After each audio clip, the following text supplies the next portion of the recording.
seems like winter is hit with a fury. Last time we were here, it was a beautiful fall day, and now it's pitch black, and I got 14 inches of snow on my house.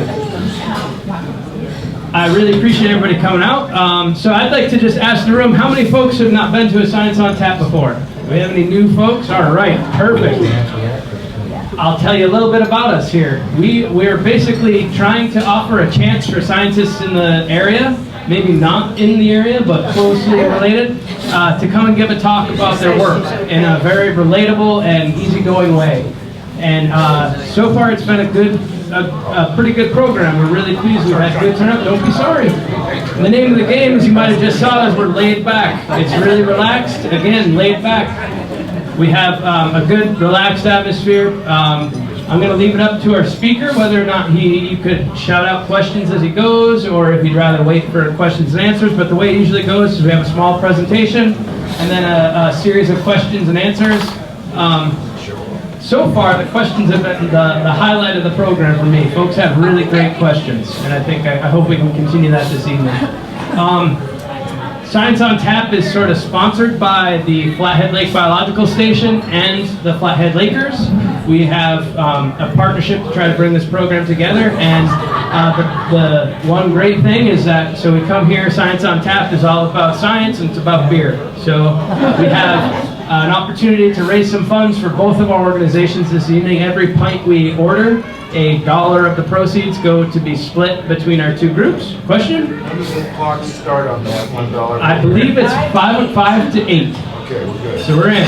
We're on the clock, so to speak. Hopefully there's a CO2 situation at the bar right now. I hope no one's waiting, but it should be resolved shortly. I'm going to hand the microphone over to Hillary for a moment to talk a little bit about the Flathead Lakers. Good evening, thanks all for coming.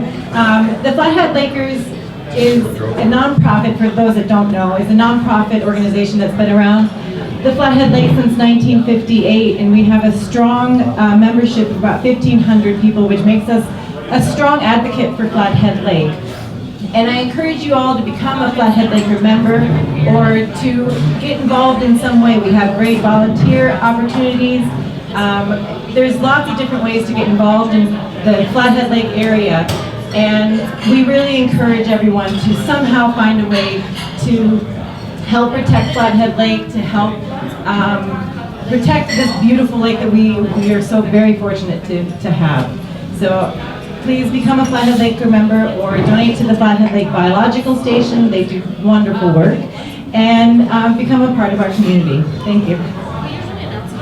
All right, so usually I ask who's not a Flathead Lake member, and I put them on the spot. I won't do that anymore.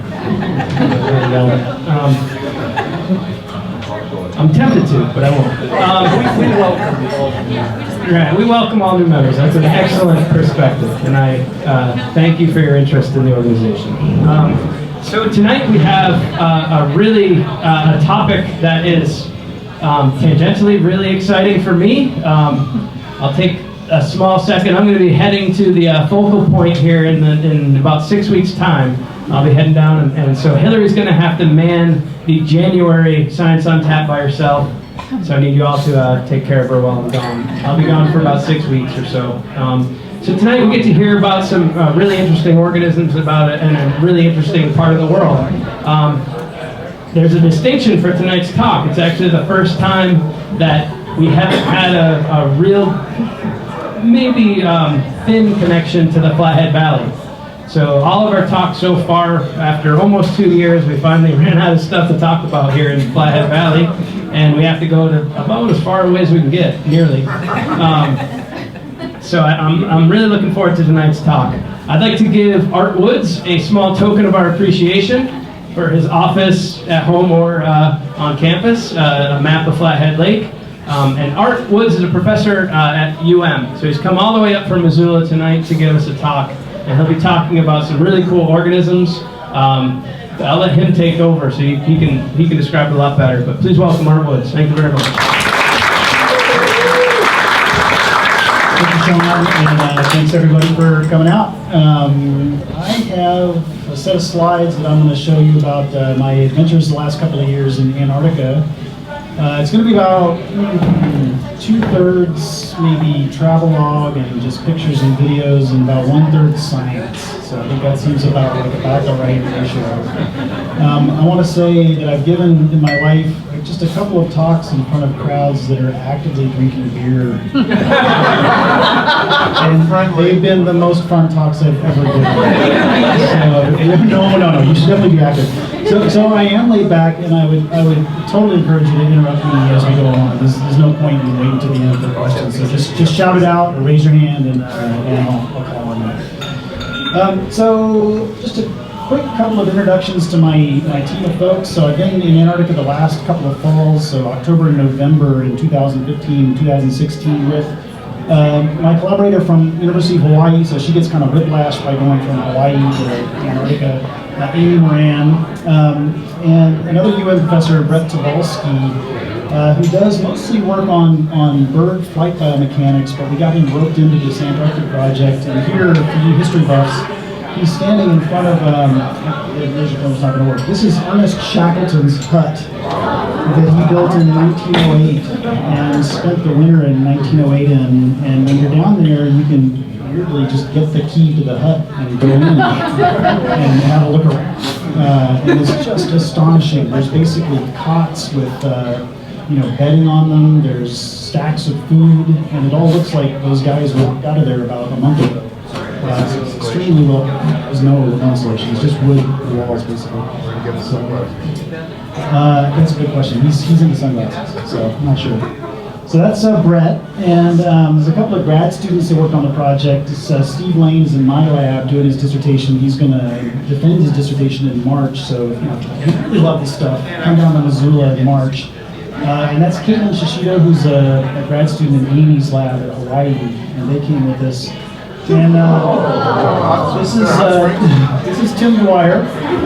He's an 8th and 9th grade teacher at the Spring Street School in Friday Harbor, Washington. And he got hooked up with us through a program called Polar Trek, and basically came down as sort of a science teacher to help out with the project, learn a bunch of science. He did a bunch of outreach, so he did a bunch of Skypes with classrooms back in the States while he was down there. And I was astonished at how long he stayed in the water. I don't know how he did it. His feet were numb for about a week after that.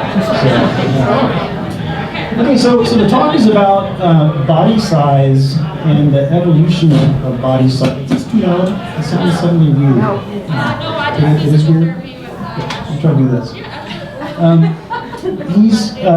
We're working on this pattern of body size evolution, and here's the deal. So in many parts of the world, there are small marine invertebrates, but at the poles, there are really giant marine invertebrates. So this is an isopod that is related to this guy, and we see these frequently in Antarctica, and they're just truly enormous size.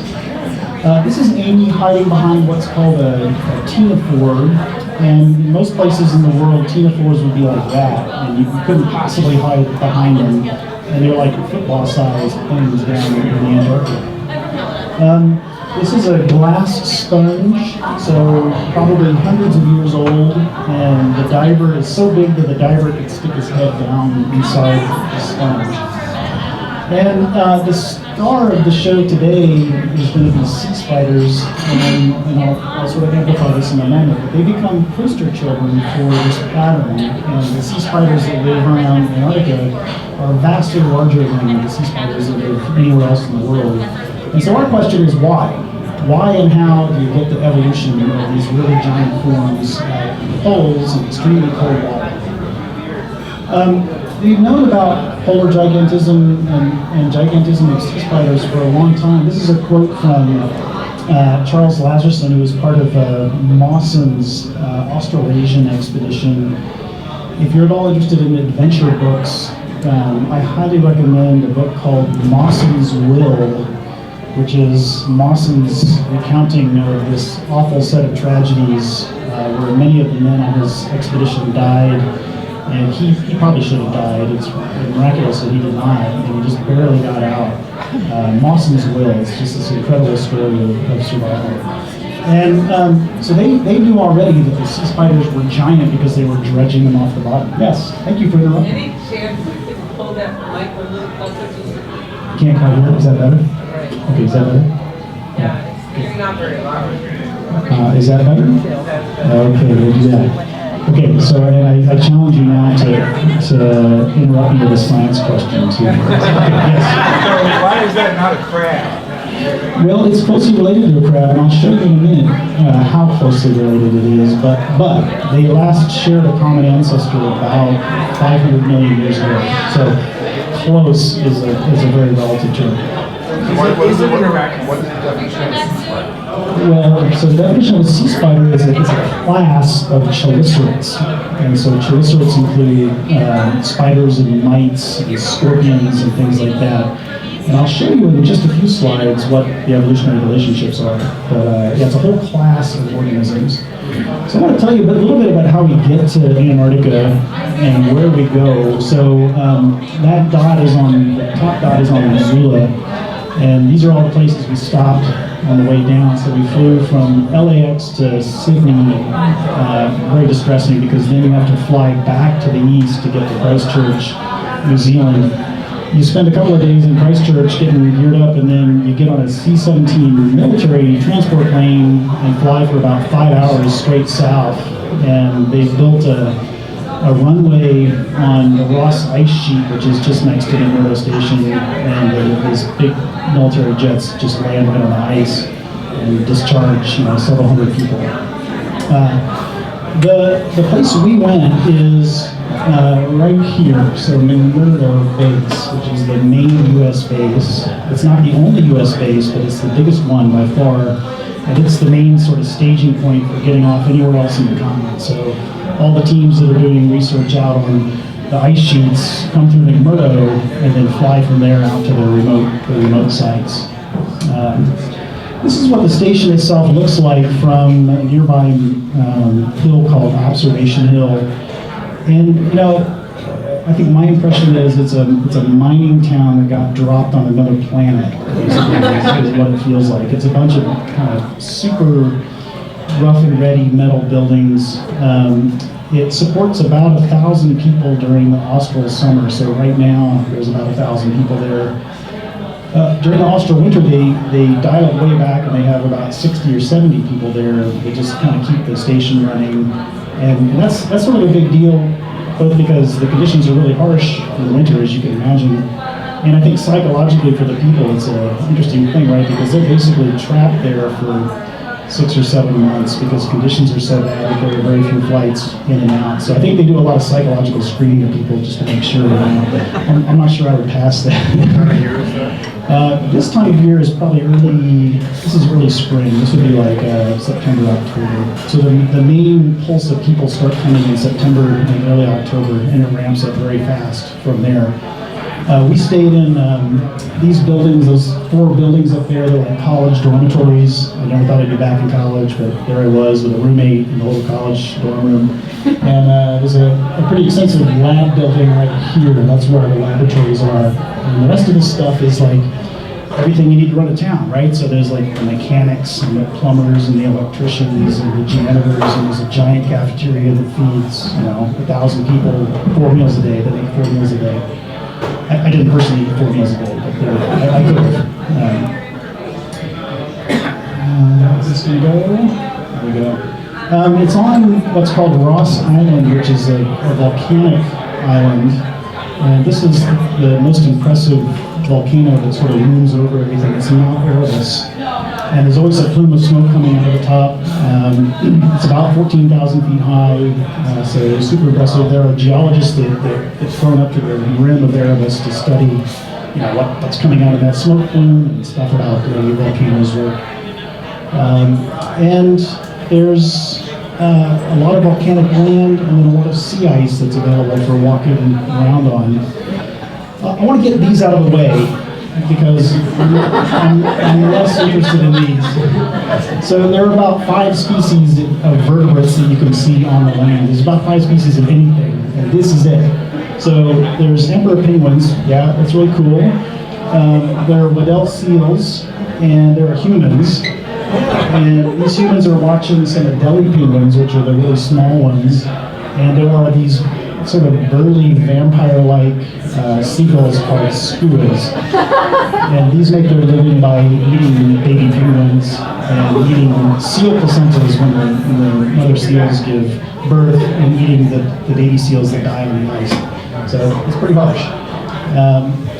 This is what it looks like underwater. And I'm going to show you a series of things about the contrast between the paucity of life on the surface and this just remarkable diversity of life that exists under the ice and in the water. This is 3 different kinds of echinoderms, so sea stars, the white thing is a sea cucumber, and a sea urchin right there, all the echinoderms. This is how we get under the ice. So we have to get to our organisms, and this is the world's biggest ice auger, which you cannot buy at Ace. And you drill through about 6 feet of sea ice. 6 feet, yeah. It's 6 feet pretty much everywhere. So you pull a hut over the hole, you clean out the hole. Your grad students get ready to dive. That's Brett and Amy there in a suit. And then you jump in. And you slide down through the hole. And you come out below. And it's just astonishing diving. The water is amazingly clear, like 600 feet of visibility. It's a little hard to see, but those are ice crystals that are growing around the sea stars. And then we're often diving near Waddell seal colonies, and there's a female Waddell seal just sort of swimming by.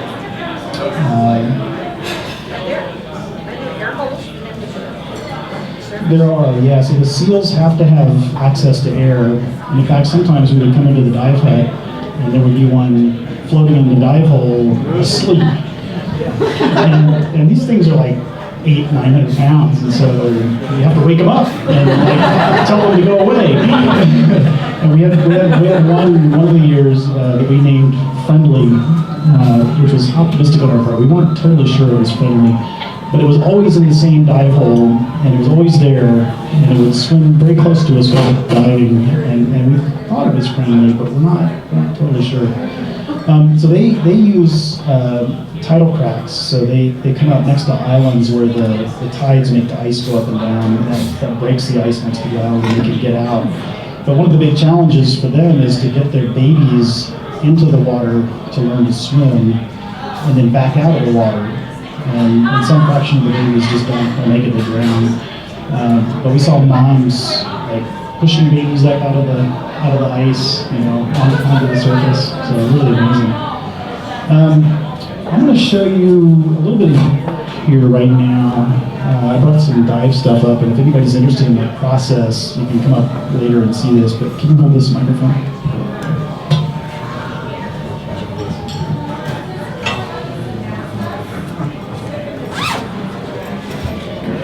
So we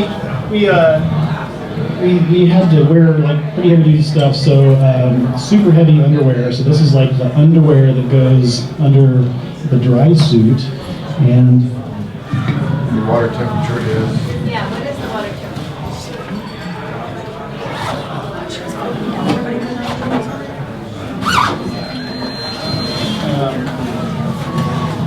So this is a dry suit. So it's made to be in the water and not actually be wet, in theory.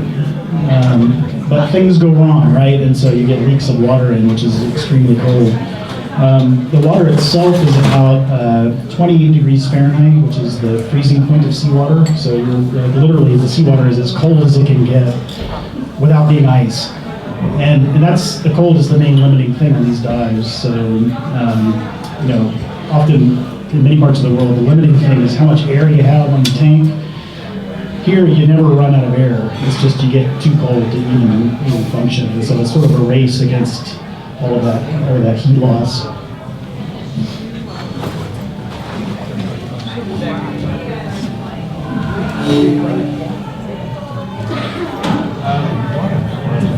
The kids might like this. We wear like these really heavy hoods and lobster gloves to sort of minimize the surface area of your hands in contact with water. So here's what these hoods look like.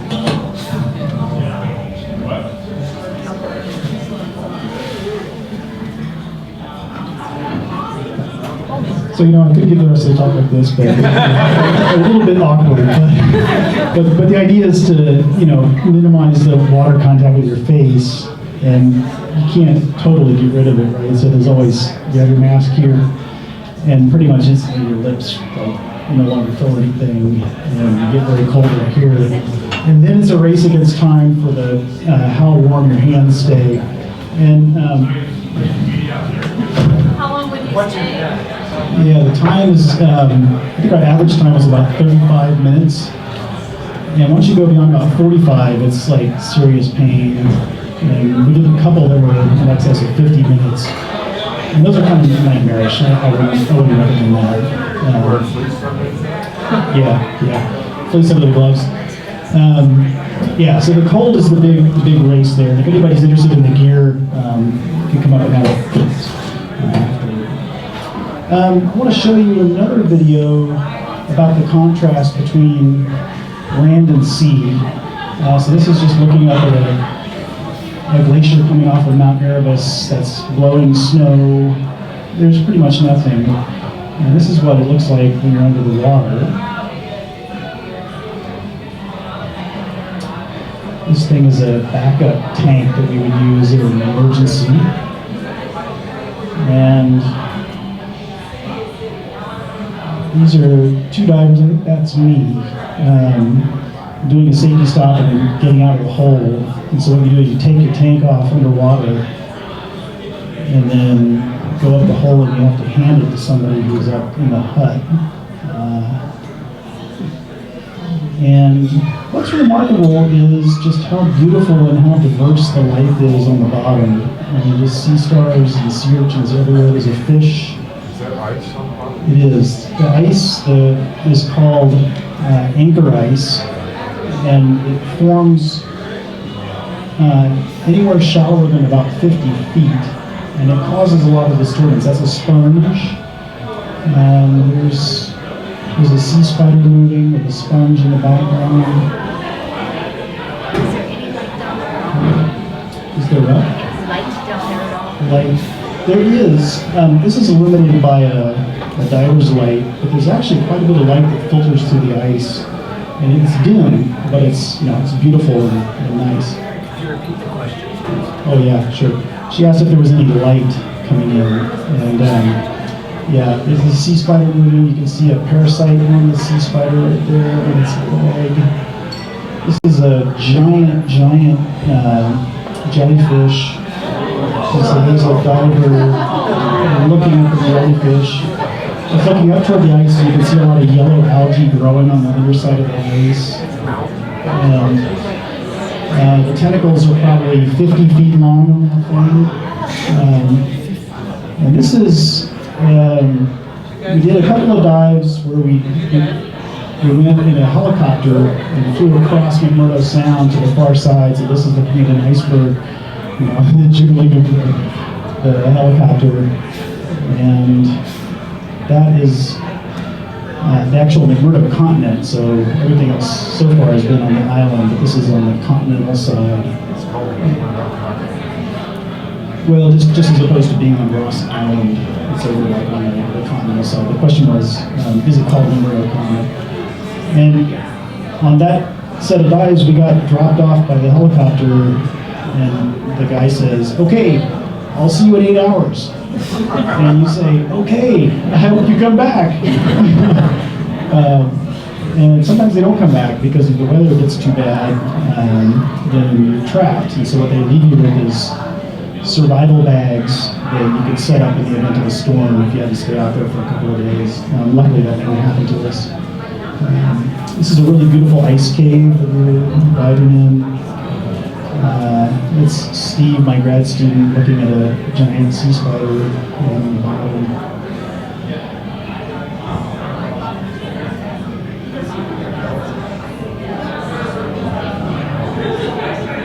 Okay.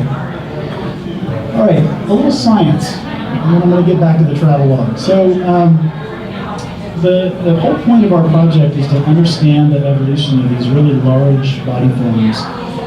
And polar gigantism is what I would call an ecogeographic rule. It's a sort of description of a pattern, but not an explanation of the pattern. And here's some other ecogeographic rules that are pretty well known. There is what's called the temperature size rule. So if you take the average ectotherm, which means something that doesn't control its own body temperature very well, and rear it at low temperatures, it will grow up to a bigger body size. That's the temperature size rule. There's what's called the James rule and Bergmann's rule, and these refer to terrestrial patterns of body size. So the most famous of these is Bergmann's rule, and it's this observation that if you look at mammalian species across latitudes, the ones at high latitudes tend to be bigger bodied than their relatives that live at low latitudes. Bergmann's explanation for that was about heat. He said, at really high latitudes where it's cold, you have to be able to maintain body temperature. And to do that, it helps to have a really big bulk, like a really big volume, right? And relatively not very much surface area. And so that's why you evolve really big body size at latitudes. The problem is that doesn't work for marine invertebrates because they're all exactly the same temperature as their water anyway. They're not controlling their body temperature. And so there must be some more general explanation that doesn't invoke body temperature or heat. And so that's one of the things that we're interested in understanding. Pithy quote. So here's the sort of basic set of observations that led us to this idea that we've been working on. And we were really struck by this paper now about almost 20 years old from Chappell and Peck. We've analyzed the length data for a bunch of benthic amphipod crustaceans.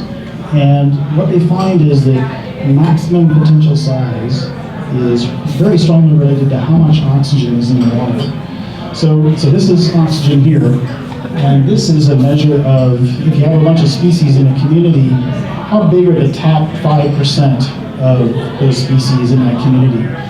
And it's a remarkable relationship, right? It's super tight. It's just a correlation, but it's so tight that it implies that maybe there's some kind of causation there also. And in the context of Murdo and Antarctic science, we've been working on this idea that I myself published a long time ago. I was in grad school, and I had this sort of random idea that at the time felt like a side project because it was not related to my dissertation work.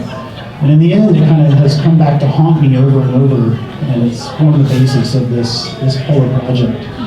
And the idea is that if you think about supply and demand of oxygen, it's possible to come up with some general rules for how temperature affects that.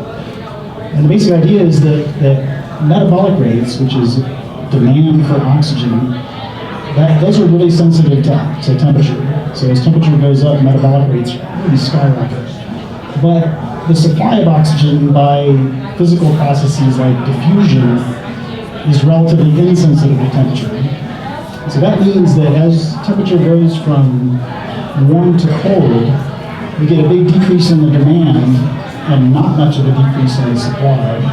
And our inference is that should allow the evolution of bigger body sizes and thicker tissues and bulkier muscles, because it's just easy still to get enough oxygen in to support all of the metabolic things that are going on in there. So it's super simple idea, almost to the point of being dumb, but it's like really nice to have simple ideas to work on. So Antarctica itself makes a really great laboratory for studying this because it's really cold. It's the sort of coldest, stablest seawater on Earth. The water temperatures are, this is in Celsius, so about right around 0, and then below. You can go below 0 Celsius because there's salt in the water, right? And the water doesn't freeze until about -1.8. Celsius. There's also a lot of oxygen. It's a super oxygenated environment, and that's because there's a lot of photosynthesis that happens in the summer, and then not a whole lot of drawdown of that oxygen because metabolic rates are very low. And there's a sort of particular piece of the geology of Antarctica that makes it a natural laboratory for studying these things. That's called the Antarctic Circumpolar Current. So this current goes around and around Antarctica, and there's nothing to block it, so it just circulates around and around the continent. And it basically acts like a down jacket that keeps the heat out and the cold in. And this is what has allowed Antarctica to be so cold for so long. This developed over geologic time as South America moved north and broke away from Antarctica. So you can see the peninsula on Antarctica used to be connected to the tip of South America. That would have blocked the current. And that space opened up about 30 or 40 million years ago, and ever since then, Antarctica's been super cold, like went into the deep freeze at that point. So what this question? Climate change of that current? Question is there any change to that climate as a function of climate change? Not that I'm aware of. There's been some evidence of warming water, but no evidence of change in the circulation patterns. So this means that things that live around Antarctica have been isolated, more or less from the rest of the world for several tens of millions of years, and they've been evolving on their own in these extremely cold, extremely stable conditions.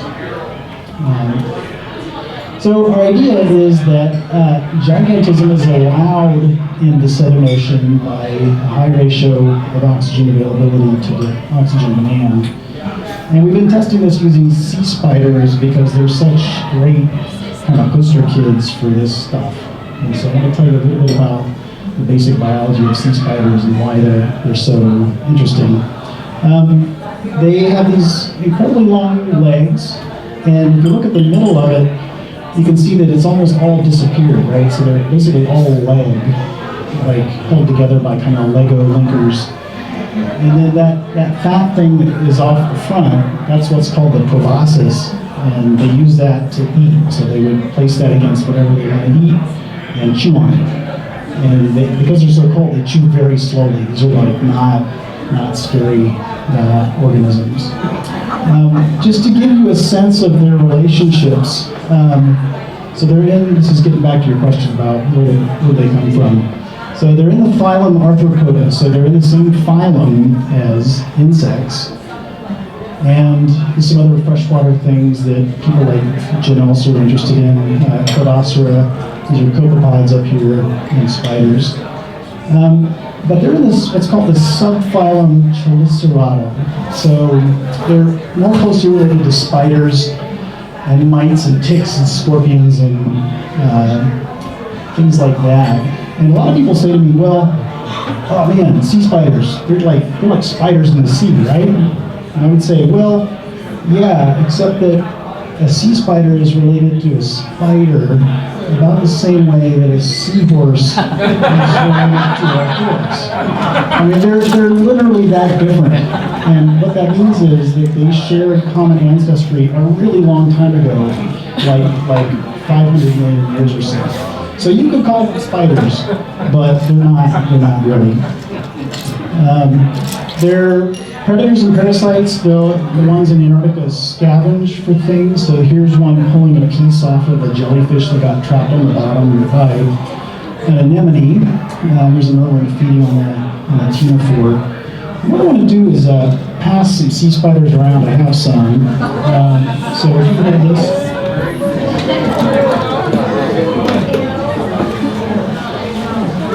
Oh my God!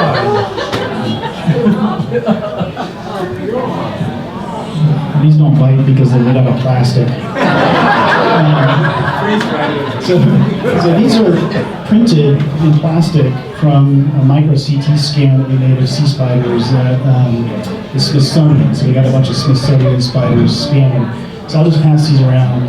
And what you'll see is that this bigger one has 12 legs.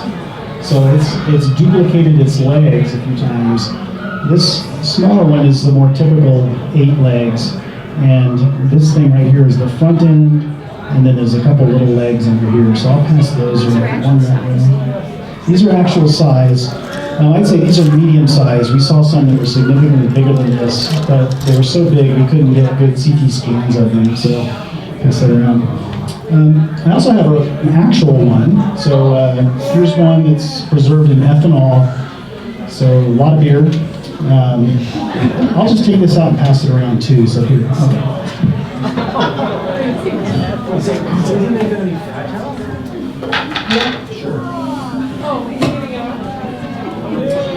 So this is a real Antarctic one, and it's got ethanol dripping off of it.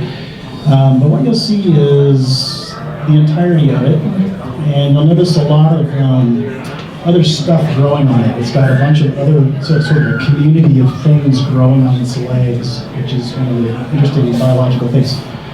We don't know how old these guys get, and this guy had a strange end to his life.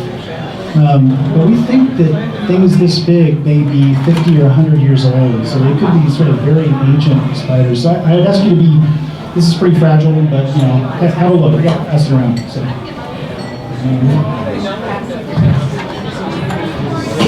and then I have 2 more that I'll pass around that are in ethanol. These are smaller ones. These are full grown. One of them is super slender, and then another one that's built like a tank. And so we're interested in some of the diversity there. So have a look at that. Can you take pictures of it? Yeah, sure. You can take a picture. You can take a selfie with it.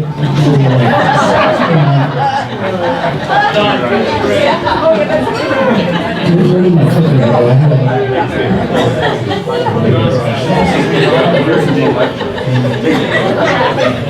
sometimes they eat the brains of divers. No, I'm kidding.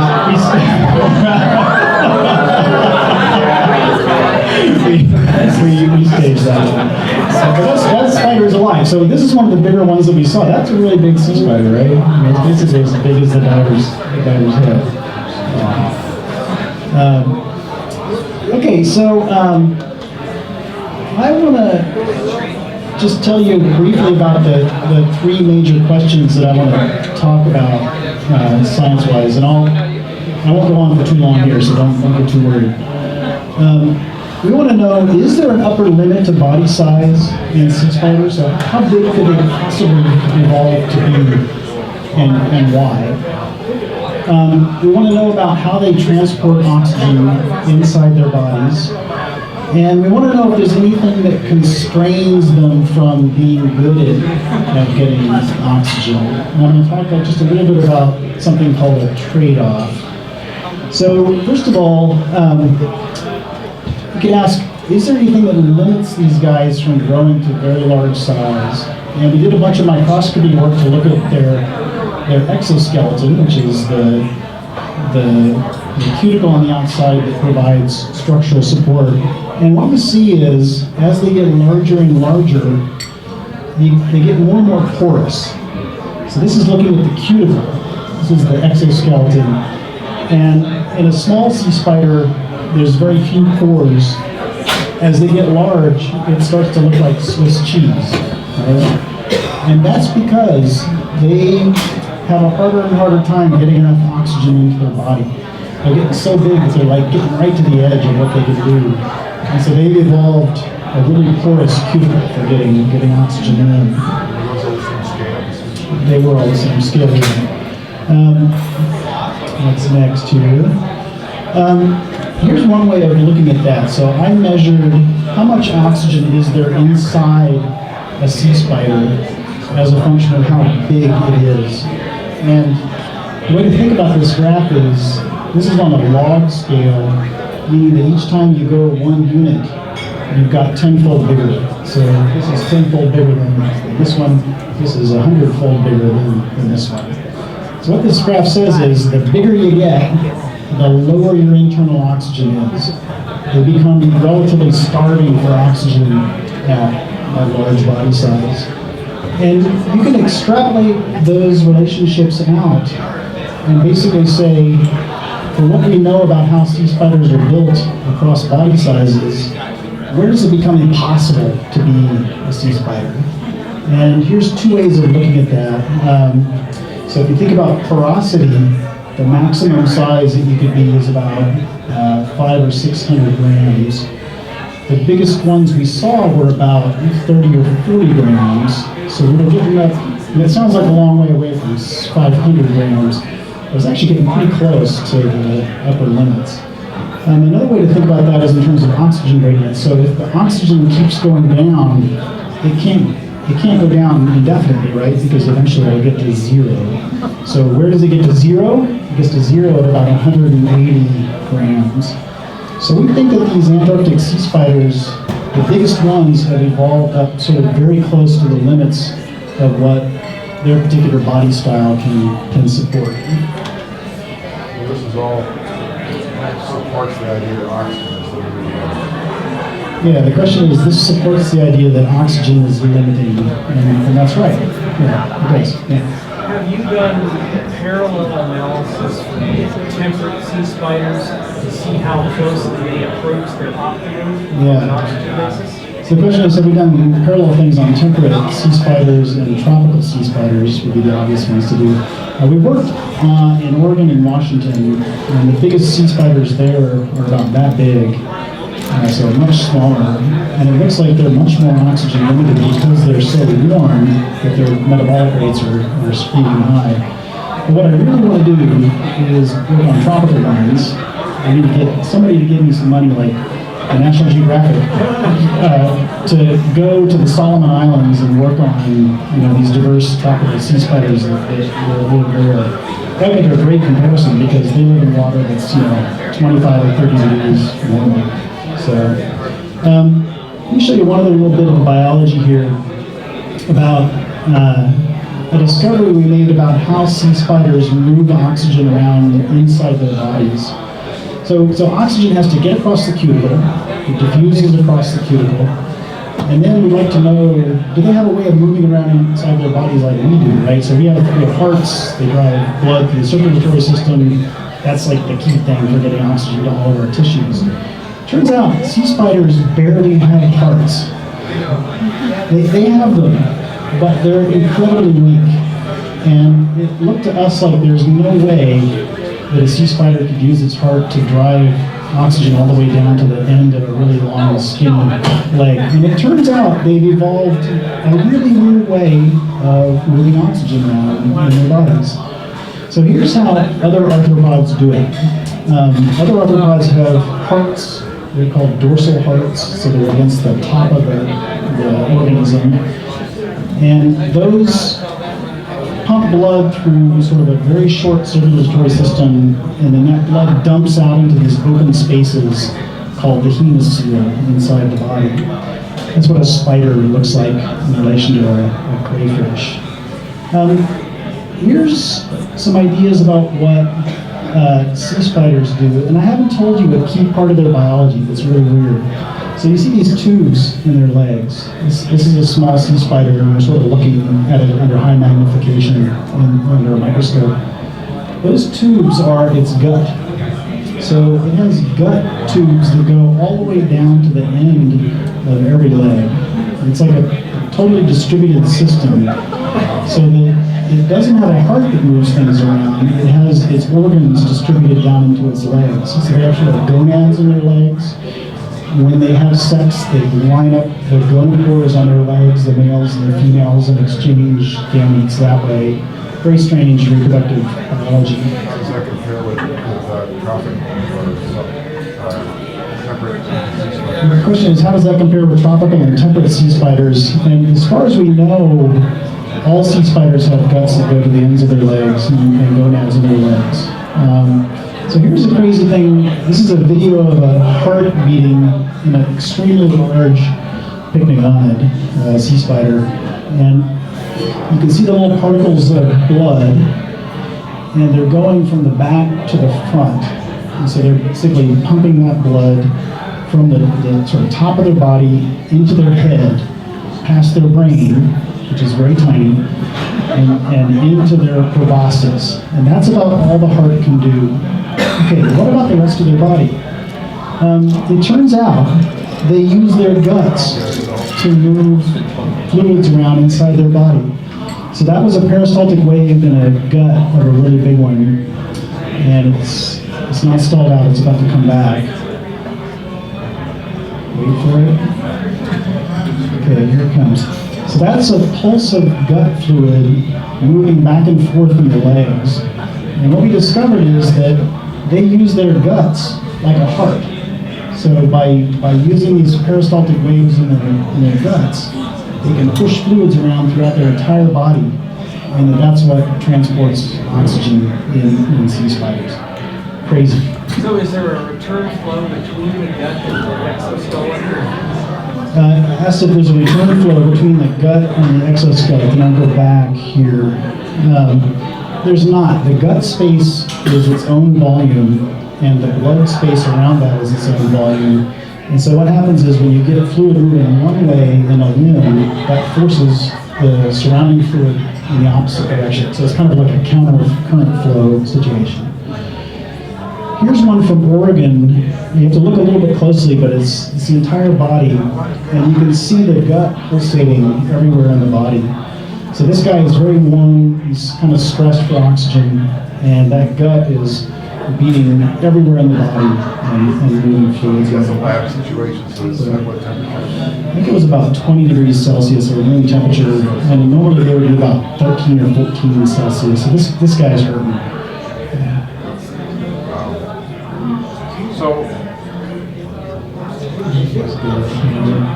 Is there a question? well, I'm just curious, so are you able to take then sea spiders from the temperate climate and move it to the Antarctic climate when they survive that, and then you can see if Quick question is, could you move things around between latitudes? I mean, you couldn't do that in the wild because that would be, moving a species from one place to another and possibly introducing it. But it wouldn't matter if you did that because the tropical and temperate ones would be just totally frozen cold in the Antarctic. they could never stand it. Yeah. So one of the things we wanted to know about these guys is how warm are the temperatures that they can experience and still survive. And we warmed some up to 7 or 8 degrees Celsius, which is pretty warm for an Antarctic sea spider, and they recover. So surprisingly, they seem relatively tough about warm temperatures for them. I was surprised about that. And I don't know why that is because they've spent 20 million years at minus 1.8 degrees C. So I had some other stuff here about oxygen and strong legs. I think I'm just in the interest of time, I'm not going to say that. Maybe I'll just stop and we can take some questions and have a discussion if you want. Let me just click through the rest of this and see if there's anything. This was about the design of legs. And let me just show the thank you slide. So we got help from a ton of people funding the National Science Foundation to do this through their Office of Polar Programs. We have a website on the entire project called polargiants.space.com. So if you want to see more, we have a video blog on that website that has a bunch of stuff And you on can it. find that website on the Science on Tap-Flathead website. So let me stop there. I'm just happy to take questions for as long as you guys want. And feel free to go if you need to go. Yes. So, you've described here the ways of analyzing the biophysical limits for size related to oxygen, the transport of oxygen and such. But my question is, because it could get that big, is it necessarily why is it an advantage to get that big? Does it give it a competitive or a reproductive advantage to be big? So that's a great question. And our hypothesis. Oh yeah, thanks. You just pop in back in the ethanol there. So that's a really great question because it basically is about distinguishing between our hypothesis, which is about the sort of window of body sizes that are possible, versus the actual selective forces that might push things to be very large. And I would say we still don't even really know what pushes some lineages to go really large.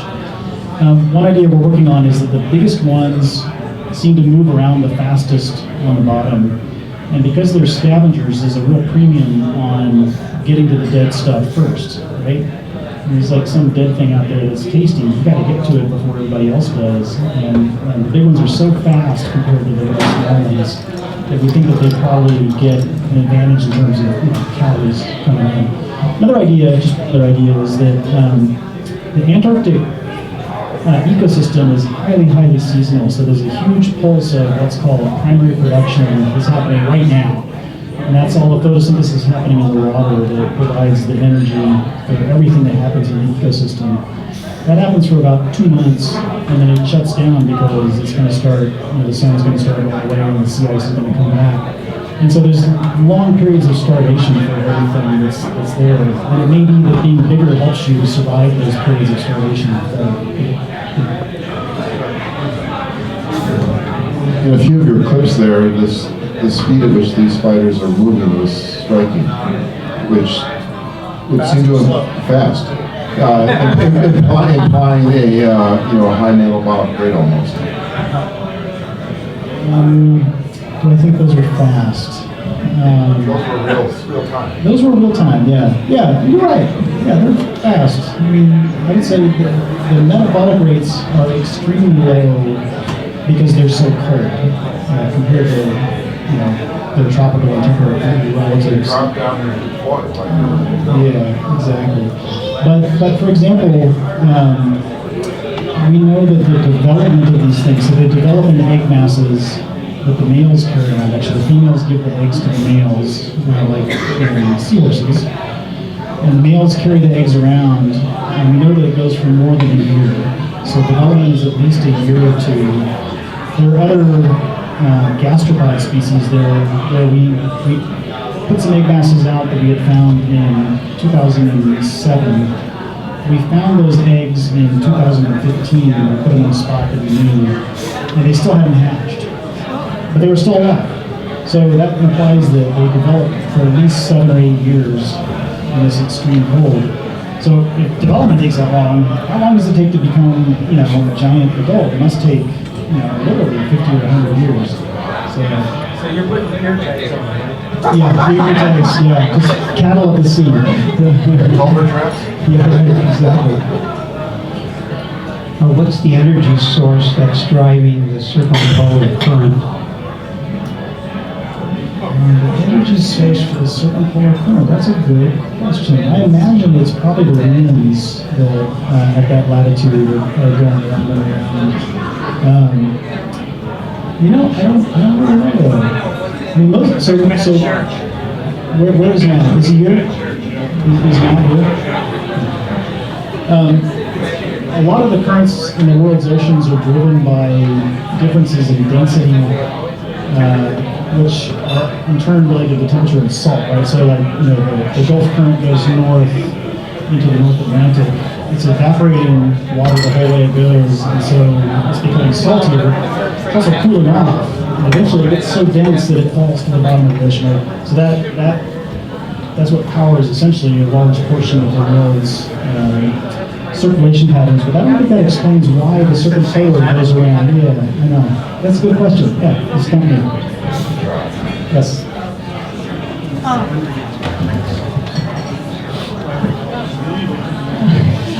Yeah, I think you were, this is just really quick, I think you were right. I think it was the combination of the winds and the Coriolis effect and everything, I think that's what it was. I remember. Anyway. So I actually do not really remember, but I remember from one of my critters and creatures courses that some spiders will use like a form of hydraulics instead of actual muscle to move their arms. I was wondering if sea spiders do the same thing with their guts and moving the fluids around. Yeah, also a great question. So I didn't really get into the biomechanics part of this talk, but Brett did a bunch of things to measure the strength of the cuticle. And he did that by using a sensitive machine, and we would Okay, I'll just be honest with you. We cut a leg off a sea spider and mount it in the machine, and then use a sensitive force transducer to push on it. And we can measure the force and the deflection that gives you a measure of the strength. And what he found was that it actually mattered a lot whether or not you stopped up the cut wound. And that implies that hydraulic pressure actually matters a lot to the way that they operate. And so I guess the answer is, we don't know if they really use that a lot to move themselves, but it's certainly important for the sort of overall structural integrity of their legs. Yeah, good question. Yes, ma'am. Do sea spiders have predators? Yeah, so we've wondered about that for many years, and we don't know. We've never seen anything eat one. Well, that's not true. I ate one. In 2007, we made what was called a 7-phylum stew. So we got one member of about 7 different phyla and the sea spider was our arthropod. And it was terrible. These are not going to be on the market anytime soon. It's because it's basically like nothing but cuticle and no meat. I mean, there's no point. So I think they may actually be a defense, right? There's so little nutritional value in these things that it's just not worth it for a lot of stuff to do. Nevertheless, about a third of the sea spiders we saw in the wild were missing a leg or two. So something is either pulling their legs off, or they get infections of some kind in their legs rot off. We don't know what's happening. They can regenerate, so every time they molt, they can start regrowing these lost legs. Prevalence of pathogens. The question is about prevalence of pathogens. There's a ton of stuff that grows on the outside.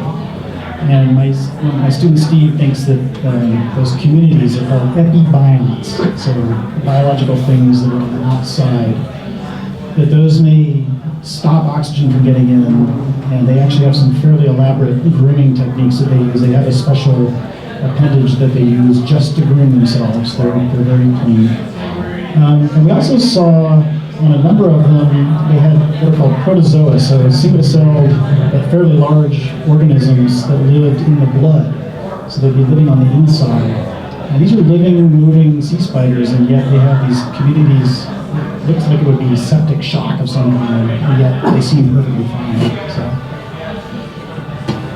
So when I was telling my 6-year-old that I wasn't going to see him tonight, and I was coming to a presentation about gigantic Antarctic sea spiders, he surprised me and said that he knew about them from school, and he was told that they are bigger than his gym teacher. How big is his gym teacher? So I have a compound question. How big can they get? And 2, do I have to crush my son's dreams? I'm afraid you do. So the biggest one we saw, which was 30 or 40 grams, was literally the size of a dinner plate. So if you put the leg span out, it would be about like that. And those graphs I showed, the biggest ones would have a leg span about like that.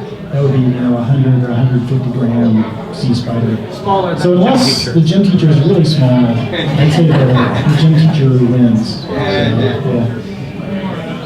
All right. Yes, Do you sir. see differences in sizes in like stars, versions, and anemones? Are those also?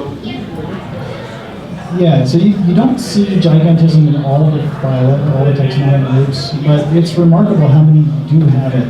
And the most impressive ones are they're called the nidarius, the jellyfish. Have some I want to show you really giant forms.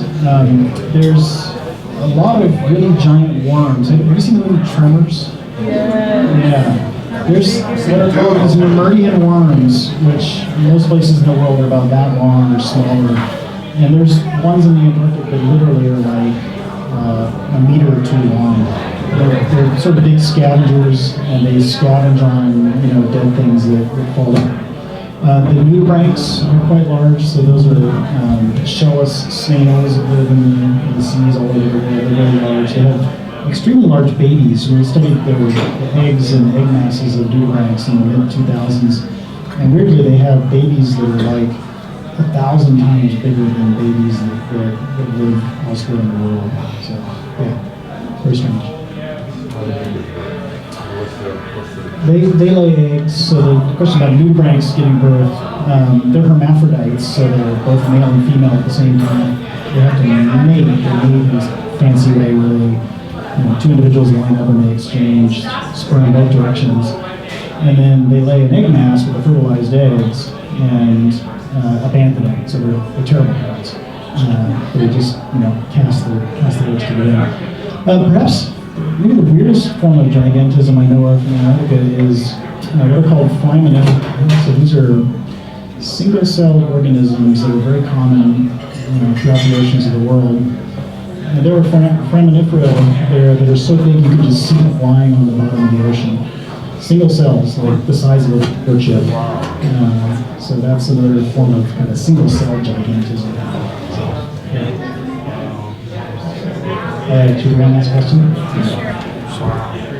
So you said not all the phyla go for gigantism.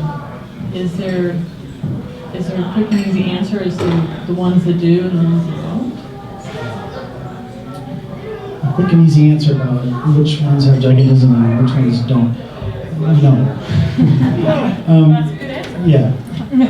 One thing that I would say is that shelled organisms tend not to show gigantism in Antarctica. And that may be related to the chemistry of what it takes to build a shell and where the ocean water is more acidic and less acidic. So ocean water tends to be more acidic at high latitudes than it does at low. And that interacts with the carbonate, which is one of the main components that shell organisms use to build their hard shells. And in more acid water, it's just harder to make carbonate, and you get more sort of chemical corrosion of the shell layers that you do make. And so that may explain that. Okay, I guess we should stop. Want to do one more? Well, I just was thinking in terms of the current that's around there, you've got an isolated environment becomes a refuge for biodiversity in the future, essentially. Yeah, it becomes a refuge for biodiversity. I would say, the big question is what will happen as oceans warm, and can those things withstand heat? And there's something called the heat shock response, which is a very sort of standard response that a lot of organisms have to being too hot. You invoke a bunch of sort of chemical things in your body to help you fight off the damage from that heat. And many Antarctic organisms go into heat shock at like 35 degrees Fahrenheit, which means that if they warm up very much, then they're going to have a problem. So. Okay, well, thanks for listening. I'm not really long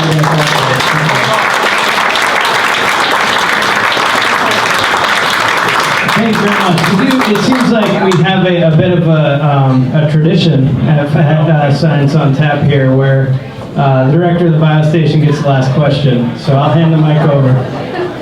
I gotta go. See you guys. So thank you, Art, for coming up all the way for that. And I could ask you some questions. We worked in the past, published some papers on the stoichiometry of organisms as a function of temperature, for example.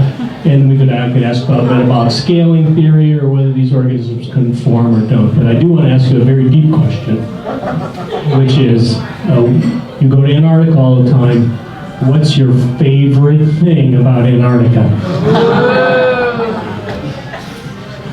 Right now, so the sun last set in Myrtle Station on October 23rd, and so 24/7 sunlight is the best. Right now, I'm really missing that. So I would say that's it. What sunscreen do you recommend? All right, let's thank our one more time. I'll let you know next month, the 5th, is it? December 5th, we have a speaker, Diane Boyd, who will be talking about wolves in Glacier National Park and around the Flathead. So she's been dubbed the Jane Goodall of wolves, and I think she's a highly sought after speaker. So I think it's going to be a really great presentation, and I hope to see you then. Thank you very much for coming.